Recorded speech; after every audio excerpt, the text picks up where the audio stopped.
इस कार्यक्रम के पुण्यार्जक हैं जयंती लाल जी, भाग्यवंती देवी, पंकज, विनीता, विनोद, कोकिला, नितेश, मोनिका, निकुंज जी, मोनिका शाह, जोशल, नमन, रिदम, भक्ति, दिया, ध्वनि, परी, दिशा, समस्त डागरी परिवार उदयपुर निवासी।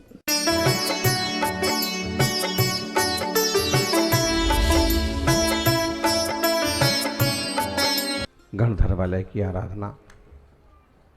गणधर का मतलब होता है गणधर मुनिराज,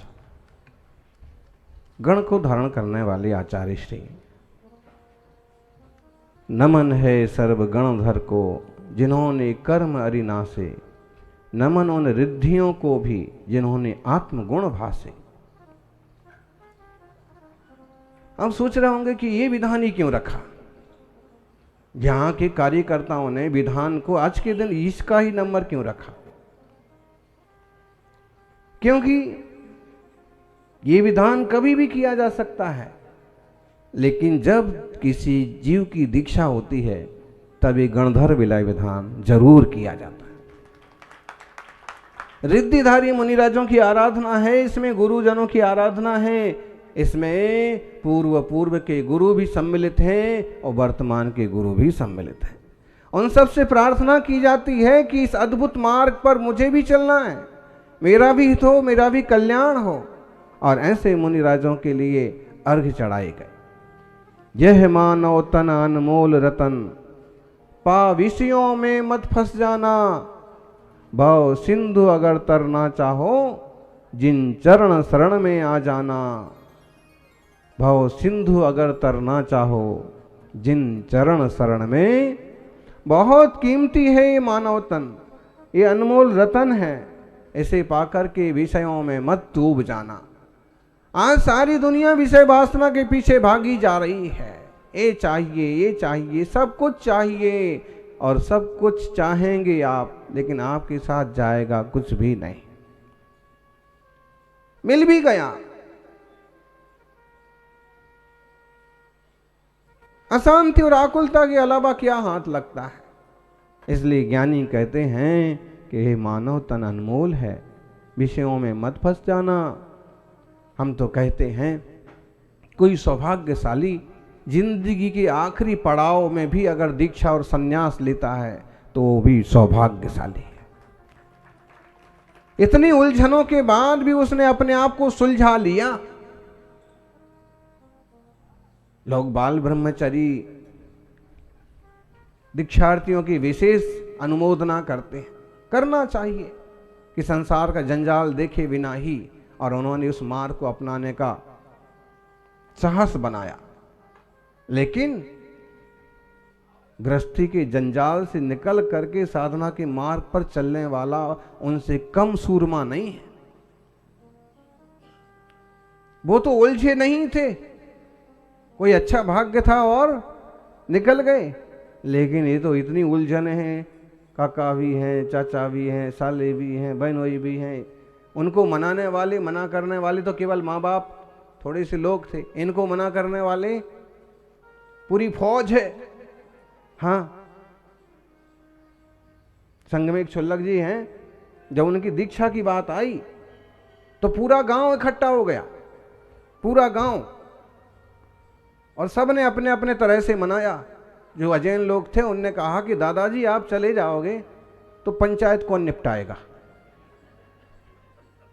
गांव में उनकी हैसियत पंच जैसी थी, पंचायत कौन करेगा।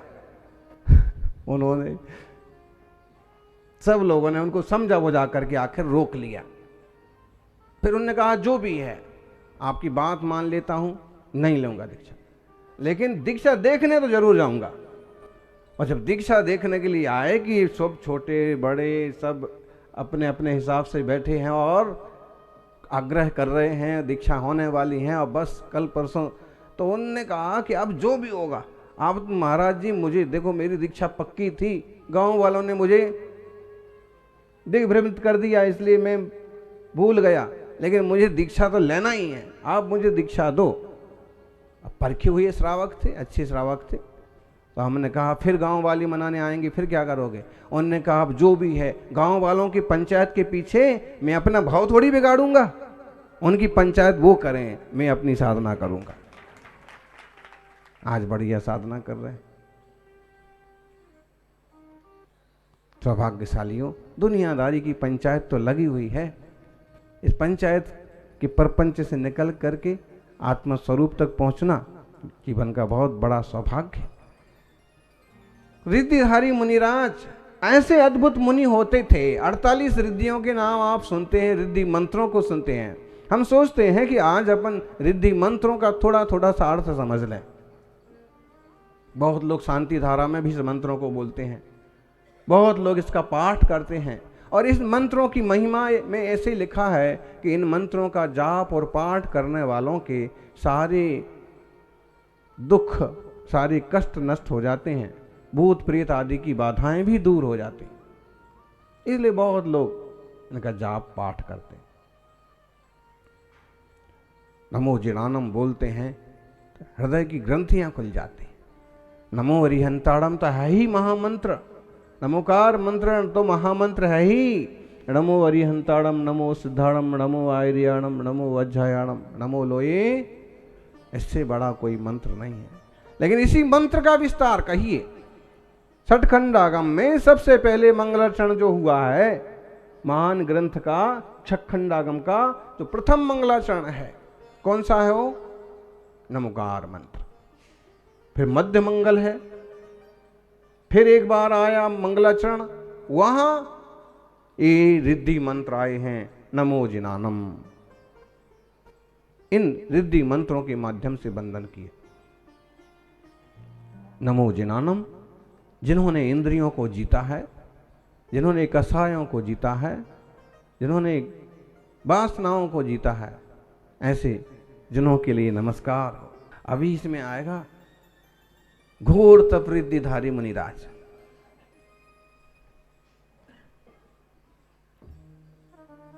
नमो जिनानम, नमो हम बहुत ज्यादा बड़ी बड़ी परिभाषा ना बताएं, इतना ही समझ लें कि जिनने इंद्रियों को जीता है, जिनने कसायों को जीता है। कौन जीत पाता है जी? कौन जीतता है? कल एक ब्राह्मण परिवार से कुछ श्रावक श्राविकाएं थे, उन्होंने कहा कि जब से हम दिगंबर मुनियों से जुड़े हैं, तब से हमारी बुद्धि दूसरे साधुओं में जाती ही नहीं। मतलब बोले कि ऐसा कठिन त्याग, ऐसा सर्वस्व त्याग और चर्या शुद्ध और एक बार आहार करना और अपने ज्ञान ध्यान में ही लीन रहना। बाबा लोग तो गांजा सुल्फा सब कुछ चलता रहता है। तो यही है इंद्रियों को जीतने वालों का मार्ग है। नमो जिनानम, जिनेंद्र भगवंतों को नमस्कार हो। नमो वही जिनानम, अवधि ज्ञानी। बिना सम्यक दर्शन, बिना सम्यक ज्ञान, बिना सम्यक चारित्र के कोई भी अवधि ज्ञानी नहीं होते, और होंगे तो कुअवधि ज्ञानी होंगे। तो अवधि ज्ञानी मुनिराजों को नमस्कार हो। नमो वही जनानम, नमो परमो ही जनानम। परमोवधि में क्या है? परम अवधि माने अवधि ज्ञान से और ज्यादा पावरफुल ज्ञान। लाइट तो भाई 100 वाट का बल्ब भी है, लेकिन 1000 वाट की मरकरी हो तो ऐसे ही अवधि ज्ञान की। और उसमें भी नमो सब्बो ही जनानम, सर्वावधि जिन, सर्वावधि। शास्त्रों में एक बात कही है, अवधि ज्ञान तो बोले चारों गतियों में हो सकता है, लेकिन सर्वावधि, परमावधि, उत्कृष्ट देशावधि, ये अवधि ज्ञान केवल वीतरागी मुनिराजों को ही होता है। आप इससे समझिए संयम की महिमा और मुनिराजों की गरिमा, कि बड़े बड़े देवताओं का अवधि ज्ञान भी एक श्रेष्ठतम मुनिराज के अवधि ज्ञान के सामने बहुत छोटा है। नमो अनंतो ही जनानम, अनंतावधि। नमो कोष्ठ बुद्धिनम, कोष्ठ बुद्धि। रिद्धिधारी मुनिराज कैसे होते हैं? लोग बोलते हैं महाराज जी को बहुत गाथाएं याद हैं, बहुत श्लोक याद हैं, बहुत शास्त्रों के नाम याद हैं। आप ये कुछ भी कहेंगे प्रमाण के साथ, नंबर के साथ बोलते हैं। भाई अपन कितना भी अभ्यास करो तो कितना ज्ञान है।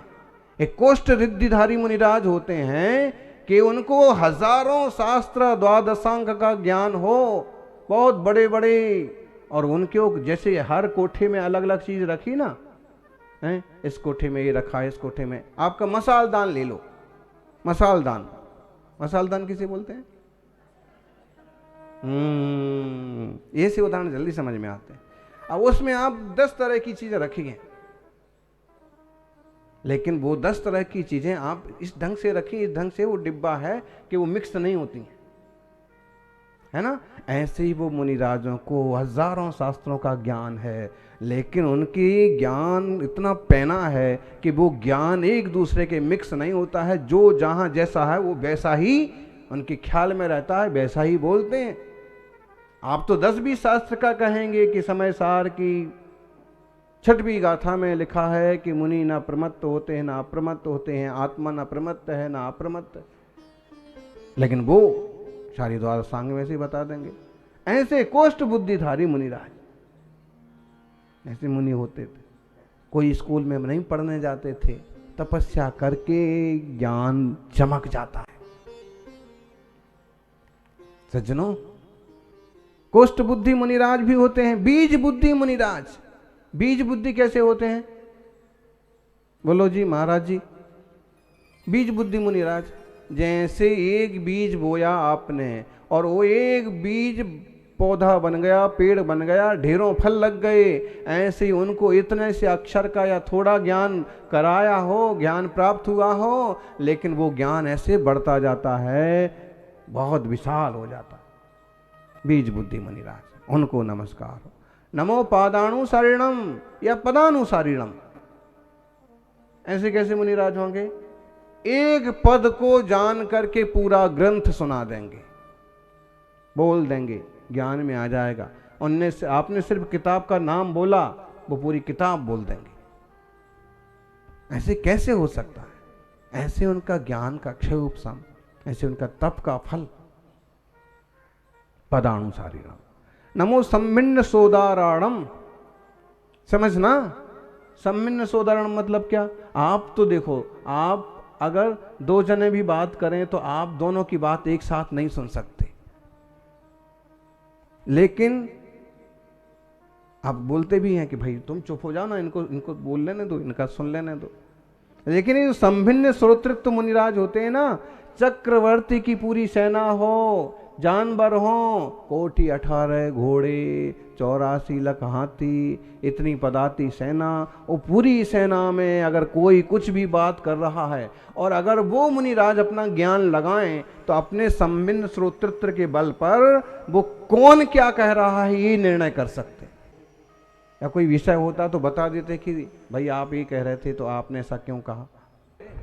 हम छूट दे दें कि आप लोग 10 मिनट तक बात करो आपस में, तो हम तो नहीं पकड़ पाएंगे कौन क्या बात कर रहा है। अब इतने सारे लोग एक साथ बात कर रहे हैं। और वो सम्मिन्न श्रोत्री मुनिराज कैसे होते हैं? ऐसा तप का वैभव होता है। आगे आएंगे 2-3 उदाहरण के आपको समझ में आएगा कैसा होता होगा। फिर नमो स्वयं बुद्धाड़म, स्वयं बुद्ध मुनिराज। किसी ने नहीं समझाया, किसी ने नहीं बताया, किसी ने नहीं कहा कि दीक्षा लो, किसी ने नहीं कहा कि तपस्या करो, लेकिन कोई सौभाग्य था, आत्मज्ञान ऐसा प्राप्त हुआ कि अपने स्वयं बुद्ध होकर के मुनिराज बन गए। आदिनाथ भगवान को किसने उपदेश दिया था बताइए? अजितनाथ भगवान को किसने समझाया? आज अपन शीतलनाथ भगवान का मोक्ष कल्याणक भी मना रहे हैं। निर्वाण लाडू कहाँ है जी? प्रधान जी, पहले तो प्रधान जी कहाँ है ये बताओ।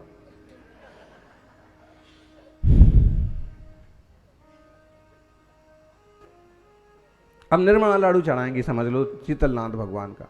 शीतलनाथ भगवान को किसने कहा था कि आप अब मुनि बनो और दीक्षा लो और केवल ज्ञान प्राप्त करो? किसी ने नहीं कहा। तीर्थंकर स्वयं बुद्ध होते हैं। शीतलनाथ भगवान स्वयं बुद्ध हुए, स्वयं जाग गए, सावधान हो गए। पत्ते बुद्धाणम, नमो स्वयं बुद्धाणम, नमो पत्ते बुद्धाणम। प्रत्येक बुद्ध मुनिराज होते हैं। प्रत्येक बुद्ध मुनिराज कैसे होते हैं? कोई इशारा देखा, नीलंजना का मरण देखा, वैराग हो गया, चंद्र प्रभु भगवान ने देखा, एक सफेद बाल देखा, खुद ही वैरागी हो गए। प्रत्येक बुद्ध, बोधित बुद्ध। बोधित बुद्ध किसे कहते हैं जी? दवाचंद जी। बोधित बुद्ध, समझा समझा समझा करके उनको तैयार किया जाए कि क्या रखा है संसार में, साधना के मार्ग पर चलो, फिर वो मान जाएं और संयम साधना में डूब जाएं, वो क्या कहलाएंगे? बोधित बुद्ध। बोधित बुद्ध। फिर कौन आए? देखो ये मंत्रों के नंबर देखो हैं। नमो उजूमदीनम ऋजुमति मन परय ज्ञानी। ऋजुमति मन परय ज्ञानी कैसे होते हैं? आपके मन वचन काया में क्या चल रहा है, जो आसान से चल रहा है उसे वो पकड़ लेते हैं, बता देंगे कि आपके मन में ये चल रहा है। आप भले यहाँ बैठे हैं लेकिन आपके मन में रसोई घर चल रहा है। आज महाराज जी ने प्रवचन थोड़ा लेट किया है। अपन तो सोच के आए थे कि इतने बजे तक वापस आ जाएंगे और उतार करके कर नीचे रख देंगे। अब उतार करके अमुक चीज़ें तो चढ़ा करके आए हैं। दूध हम रख के आए हैं कि गर्म हो जाए, हमारे जाने तक तो उसका मावा बन जाएगा।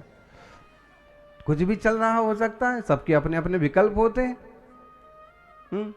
बच्चे को छोड़ के आए थे कि बिल्कुल 10 बजे हम वापस लेने आ जाएंगे, अब प्रवचन लेट हो गया, अब क्या होगा, प्रवचन भी सुनना है। तो ये जो चलता है ना मन मन में, और उसके पीछे का पूरा गणित वो ऋजु मति मना पर ज्ञानी जान लेंगे कि क्या चल रहा है।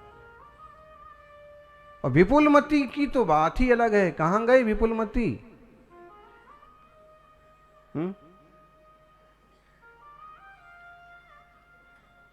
विपुल, विपुल का मतलब होता है बहुत ज्यादा भारी, विस्तृत, और उनका ज्ञान ऐसा होता है कि ऋजुमति जो नहीं जान पाए ऐसी कठिन कठिन बातों को जान ले। कई श्रावक या कई लोग ऐसा टेढ़ा मेढ़ा सोचते हैं कि आसानी से उनके विचार में वो खुद ही उलझ जाते हैं, लेकिन वो मुनिराज उनके उस मन वचन का है कि जिष्ठा को जान लेंगे। विपुल मति। 10 पुब्बीणम नमो 10 पुब्बीणम। 10 पूर्वी कौन कहलाते हैं जी? द्वादशांग है जिनवाणी। आप लोग कभी कभी बोलते भी हैं द्वादशांग जिनवाणी माता की, बोलते हैं ना।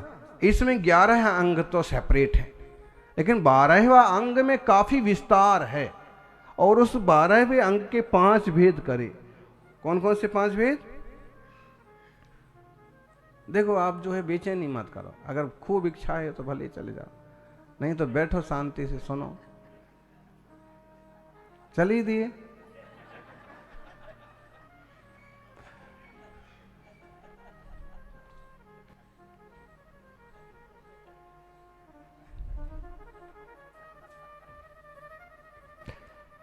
चलिए, होता है।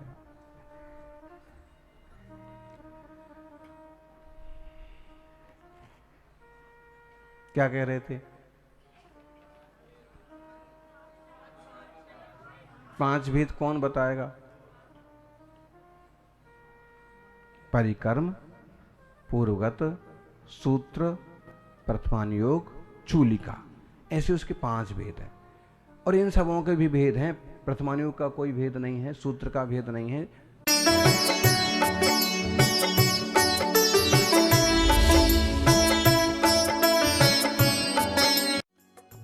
इस कार्यक्रम के पुण्यार्जक थे जयंती लाल जी, भाग्यवंती देवी, पंकज, विनीता, विनोद, कोकिला, नितेश, मोनिका, निकुंज जी, मोनिका शाह, जोशल, नमन, रिदम, भक्ति, दिया, ध्वनि, परी, दिशा, समस्त डागरी परिवार उदयपुर निवासी।